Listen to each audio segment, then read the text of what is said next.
अस्सलामुअलैकुम दोस्तों, उम्मीद है कि आप खैरियत से होंगे। हमने पिछली क्लास में मिडिलवेयर सीखा था, मिडिलवेयर बनाना। तो इस क्लास में हम जाते हैं एक स्क्रिप्ट बनाते हैं। देखें, मिडिलवेयर में जो पिछला मिडिलवेयर था वो बहुत ही सादा था। इसमें ये होता है कि इसमें हम कॉन्फ़िगरेबल के ऑप्शंस डालते हैं ताकि जो बंदा इस्तेमाल कर रहा हो उसमें वो कुछ कॉन्फ़िगरेशन भी कर सके। मिडिलवेयर में अमूमन कॉन्फ़िगरेशन की रिक्वायरमेंट्स होती हैं। पहले आए आपको मैं एक डिस्कशन करता हूँ। सिग्नेचर के नाम से एक फ़ाइल बनाते हैं कि ये मिडिलवेयर होता कैसे, इसको समझने की कोशिश करते हैं। कांस्ट नाम दे दिया हमने, ऑप्शंस, फिर हमारा पैरामीटर्स शुरू हुए, रिक्वेस्ट, रिस्पांस, नेक्स्ट और उसके बाद नेक्स्ट। अब अगर आप समझें ना बेसिकली, तो ये जो ऑप्शन है ना, एक्चुअली यही मिडिलवेयर है। इस वेरिएबल से जो ऑप्शन सेट होंगे वही जो है ना मिडिलवेयर में यूज़ होंगे। हम क्या करेंगे, इस वेरिएबल में जो सेट हो रहा है वो यहाँ कंडीशंस के ज़रिए देखेंगे कि ऑप्शन क्या है और इस हिसाब से इसको मिडिलवेयर में कन्वर्ट कर देंगे। आइए एक सैम्पल मिडवेयर पहले बना लेते हैं, उसके बाद हम अपने प्रोजेक्ट का सेटअप करके और उसको एक्सप्रेस में चला देते हैं। यहाँ पे इस वक्त हमारे पास कुछ चीज़ें पड़ी हुई हैं, लेकिन मैं सारे रिमूव कर देता हूँ ताकि हमें आसानी हो जाए। इस वक्त फ़ोल्डर बिल्कुल ब्लैंक है और मैं वो सिग्नेचर जो भी मैंने बनाया था उसको दोबारा बना देता हूँ।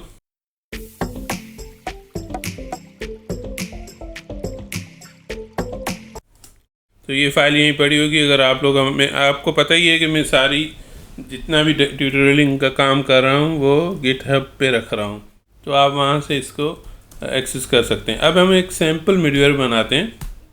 Const sample is equal to, ये मैंने वही बोला था, ऑप्शंस यहाँ आ गए, फिर वही सिग्नेचर के हिसाब से जो, और फिर नेक्स्ट। अच्छा, मैंने कहा था हम कंडीशन चेक करते हैं, तो अब हम चेक करते हैं इफ़। पहले ये चेक करते हैं कि इसकी जो टाइप है वो क्या है। तो टाइप ऑफ एक मेथड है जिसके ज़रिए हम टाइप मालूम कर सकते हैं कि इसकी टाइप क्या है। तो टाइप ऑब्जेक्ट होनी चाहिए। And options is not equal to null, option खाली नहीं होना चाहिए। एंड ऑप्शंस इनेबल, अच्छा यही मेन जो कंपलसरी चीज़ है ना वो यही है कि इसमें हम सिर्फ एक ही ऑप्शन सेट कर रहे हैं, इनेबल। अगर हमारा ऑप्शन इनेबल हुआ है तो सिस्टम ऑप्शंस को लॉक कराए कंसोल पे। यूआरएल दिखाए कौन सा यूआरएल कॉल हुआ है, रिक्वेस्ट ओरिजिनल यूआरएल, और response status code, next next, और हम इसको मॉड्यूल एक्सपोर्ट्स के ज़रिए सैंपल को एक्सपोर्ट कर देंगे। देखें यहाँ लिखा मैंने काउंट्स सैंपल, उसमें ऑप्शन दिए रिक्वेस्ट रिस्पांस। ये यहाँ से मेरा शुरू हुआ है ये, और यहाँ पे आके ख़त्म हुआ है मिडिलवेयर। फिर इस मिडिलवेयर को मैंने एक्सपोर्ट किया है। जब भी आप किसी फ़ाइल दूसरी में कोई चीज़ बनाते हैं तो उसको इस्तेमाल करने के लिए, दूसरी फाइल में कॉल करने के लिए हम मॉड्यूल्स को एक्सपोर्ट करते हैं। इसमें जो बेसिक कॉन्फ़िगरेशन की जो ऑप्शन मैंने सेट किए हैं ना वो यहाँ किए हैं, और यहाँ भी सिर्फ एक ही ऑप्शन है, ऑप्शन इनेबल। अगर ऑप्शन इनेबल होगा तो ये लॉक करेगा, वरना नहीं करेगा।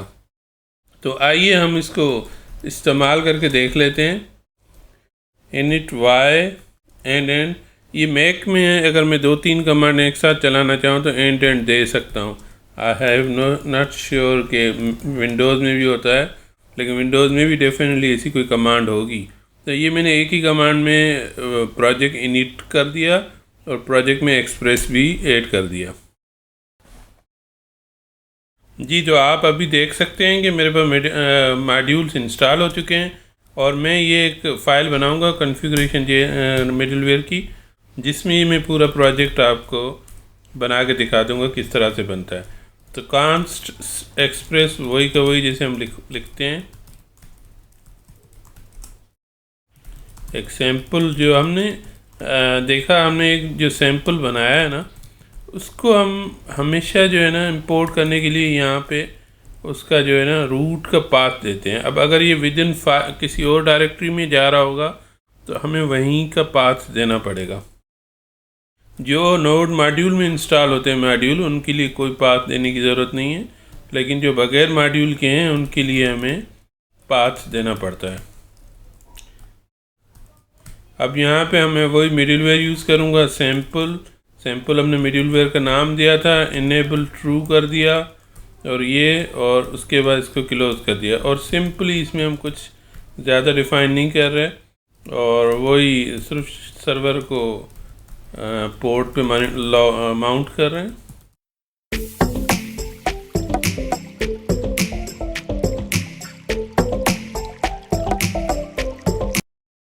अब ये मेरा बना दिया है पूरा, और अब हम इसको चेक करेंगे। आप सिर्फ ये नोटिस करें, यहाँ हमने इनेबल दिया है, यहाँ हमने अपने मिडिलवेयर को इंपोर्ट किया है, यहाँ सैम्पल को मैंने ख़त्म किया है।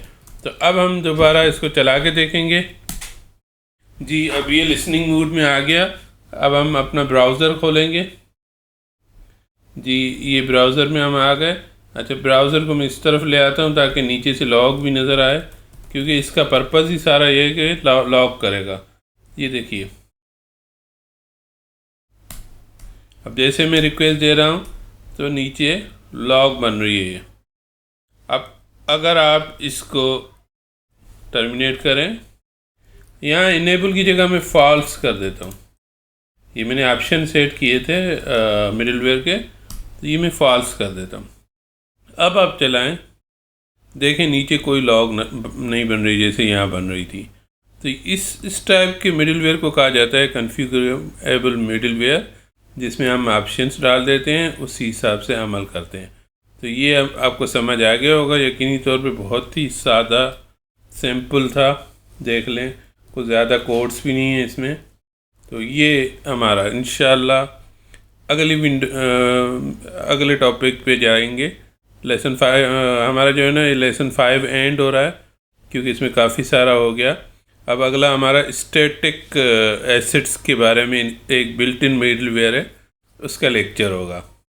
तो अपना बहुत ख्याल रखिएगा, और हो सके तो सब्सक्राइब कर दीजिएगा।